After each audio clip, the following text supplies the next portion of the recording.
So when I went up to the lake the other day, you might remember of that big birch tree that I was talking about in my last video that I had Joe cut down. And well, see, now it is very soft and pliable, and things are getting a little more rotted, so which makes it a lot easier for me to go ahead and cut down the middle here and open that up. And I'll show you how I flatten that out and I make stuff with it. Hi everyone. So today I decided that I am going to work with this birch bark. Now I have tried boiling it, as suggested, boiling it so that you can flatten it out.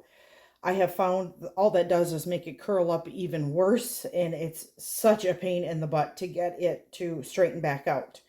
So what I do is I take my emptied out piece here and I just soak them in some hot water for maybe half an hour, 40 minutes, and then I'll pull them out and then I will cut them. Now I have one that I've already done, so I'm going to go ahead and show you that. And this seems to work out pretty good. So it's nice and it's flat. It's a bigger piece. I haven't cut it down yet. It's still a little bit wet, so a little damp. And I'm just going to continue to keep these stones on there with a couple of old cutting boards that I have to flatten that out even further. And that it might take a few days. I take it off every day. I kind of blot it with a paper towel to pick up some of that moisture. But I do have one that is done, and it is flat, and it's nice, and it's really good to be worked with now. And to make this into manageable sizes, I just use an old pair of scissors and cut it right up as far as you can. And because it's really soft, it makes it very easy. You can use an X-Acto knife to do this too. I just choose the scissors. And then you can go ahead and open that up like that and get all the gunky out of it, and then cut it into a manageable piece like I did these two, and soak them and then dry them like this. And then pretty soon they get hard, and then you can work with them. I'll be back a little bit later to show you what I'm making with it. So I went out and I cleaned out this other one here. It was all full of rotted wood. Kind of a messy job, but going to be totally worth it. And as you can see, this still wants to curl this way, and we need it this way. So I'm going to go ahead and I'm going to cut where I think the size of the piece that I need to do my project with. And I'm just going to cut this off, maybe make it a little more even. And then I'll just take a knife and kind of reminds me of scraping the burnt stuff off in toast. But just don't be too aggressive with it. You don't want to tear it. And then I'm just going to go ahead and I'm going to put this in with the rest of my bark here. And now these ones are getting kind of soft because of the hot water. And I'm going to go ahead and I'm going to cut this one in half up the side. And then that makes it easier to lay flat underneath here. So stay with me. It's going to be cool. Hey everyone, welcome back to my channel. If you like my content so far, please hit that like and share button and subscribe button. I really appreciate it. So today I have a friend, her birthday's coming up soon, and I decided that I was going to make her a bird's nest on birch bark. Now, if you saw my video earlier, shopping at Mother Nature, you'll see that I'd collected some birch bark, some roots that were in the bank of Lake Superior, some Lake Superior stones, and I'm going to put those all together, and I'm going to make her a birthday gift. A homemade birthday gift that I'm pretty sure she's going to love. Robins are her favorite birds, so I'm going to go ahead and make these into robin's eggs. And I'm going to put some bird food, bird seed, wild bird food into this jar here. And we're going to wrap this all up and hopefully she'll love it, which I think she will. But for this project, you are going to need some jute string, some raffia, any color paint that you do, that you'd like, and whatever color your eggs are going to be. What I chose to use was the roots from the trees and the whatever was in the banks of the Lake Superior. But you can probably do this with Spanish moss or moss that's at dollar store right now because it's Halloween time and they have like that creepy moss. I'm sure that would look really good on there too. And you're going to need some strong adhesive, a drill with a drill bit. For me, I need a cheap paintbrush.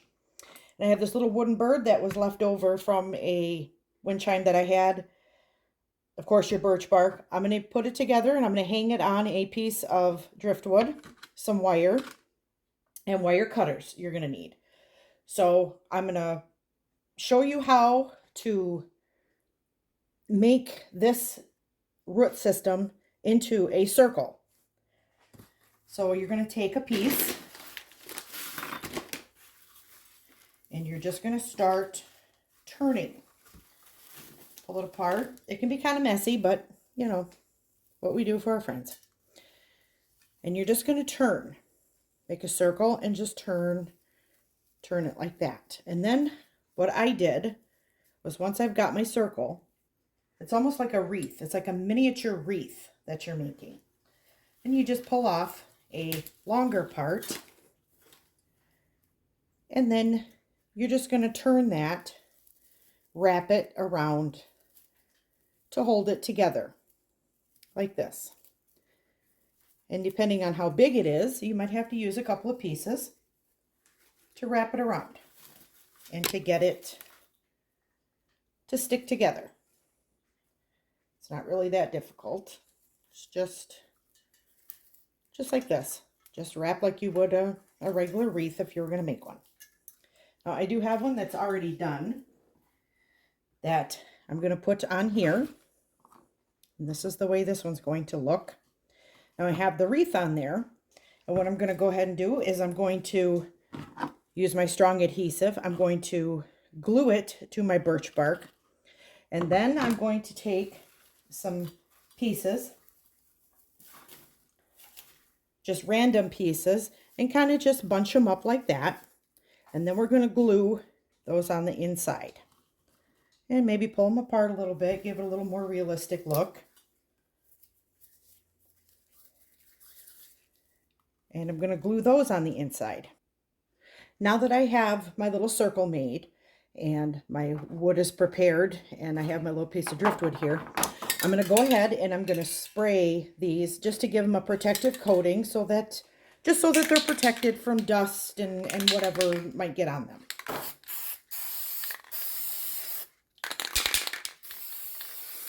Just a light coating. Doesn't have to be saturated, but it'll help this stick together also. Okay, now I'm going to go ahead and I'm going to spray my little bird and my rocks. Robins are brown with orange bellies.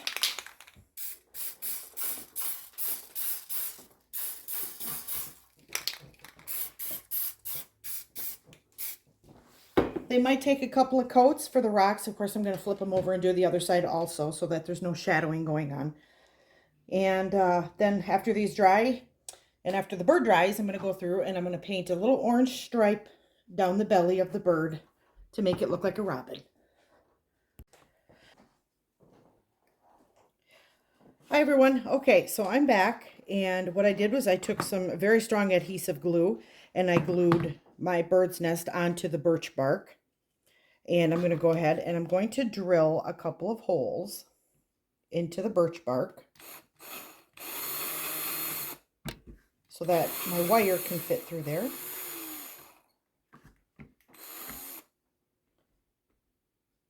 And you want to make those, as straight as possible and even as possible. All right. So we've got 2 small holes. I've got my stones painted that look like little eggs, and my wire cutters here. The wire's going to go through the birch bark, and I'm going to attach it to the piece of driftwood. Go ahead and cut that.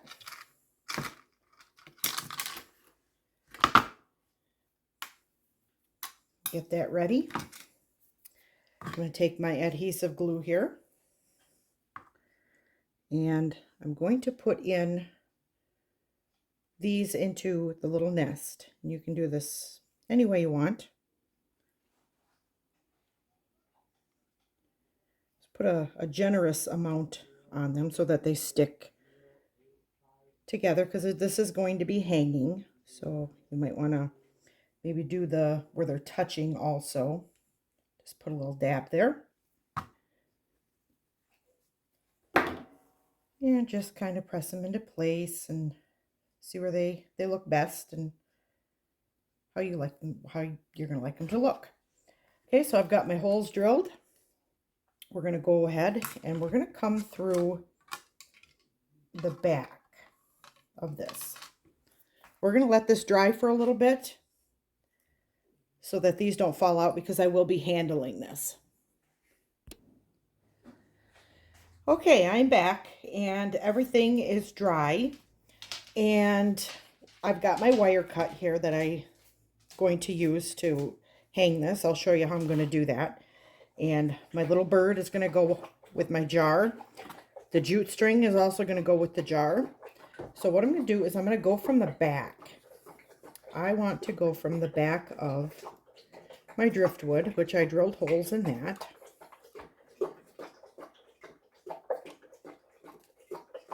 Okay, I'm going to pull that all the way through there. I'm going to thread that and just push it down. Let's see, I think I want it to sit like this. And then remember I did the 2 holes here. So again, I'm going to go through the back. Sorry if you can hear my house pony drinking. He drinks a lot and he sounds like a horse, don't you, Coop? Yes.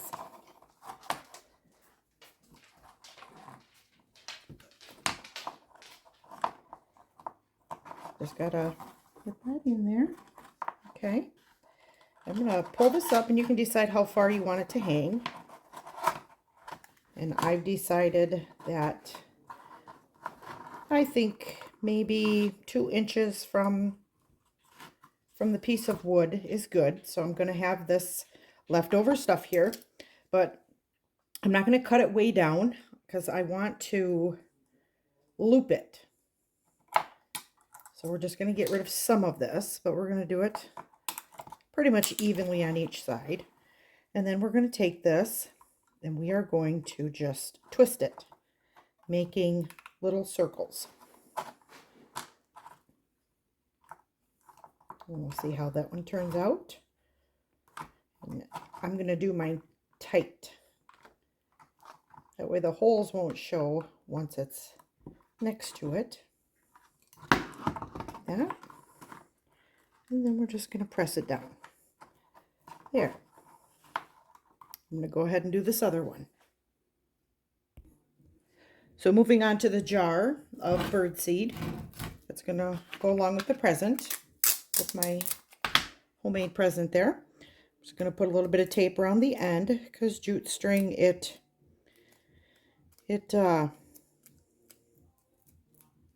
flares out and it kind of shreds a little bit. So I'm just going to make it so that I can put it through there. Now it's no big secret. And I'm just going to knot this.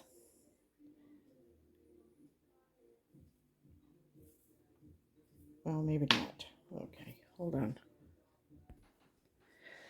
So I went ahead and put a little bit of Scotch tape on the end of the jute string because it does tend to fray.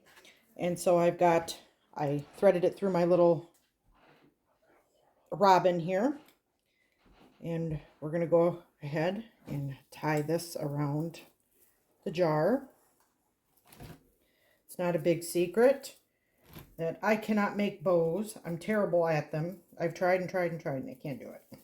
Couldn't make a bow to save my soul. So It's a good thing my friend knows that and accepts it. That Shelly just can't make bows. We can't all be good at everything, right? Well, I'm terrible at making bows. So we're just going to knot that up and turn it around here a little bit so that it can be on the side so she can see it. And we'll just cut this off. Cut the excess off. And then where I've tied it, that's just where it's going to be, and kind of hide that a little bit. And now I have a beautiful little gift for my friend that loves robins. If you like my content, please hit that like and subscribe. Have a good one, everyone.